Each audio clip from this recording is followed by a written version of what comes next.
Qatar இந்த இடத்துல வந்து வேறு லெவலில் இருக்குது. ம். ஆனால் கத்தார் வந்தாலும் இதேமாரி இடத்துல வந்து பார்த்தே ஆகணும். ம். ஒரு அடிப்பொலியாக இருக்குது.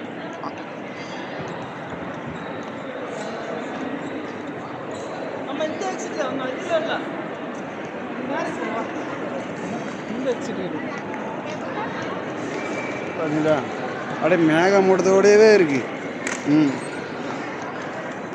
கிட்ட 1 கிலோமீட்டர் அளவுக்கு ரெடி பண்ணி வச்சுருக்காங்க. ம். பாருங்கள்.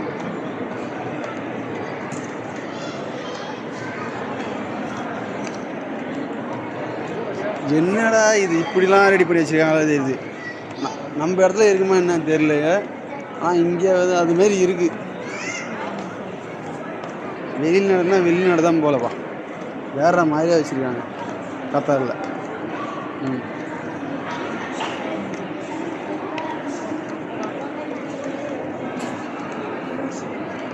ஷாப்பிங் மால் வேறு என்ன சொல்கிறதுன்னு தெரியல. சரி, ஓகே, நாங்கள் வெளியே போகிறோம். பாய்.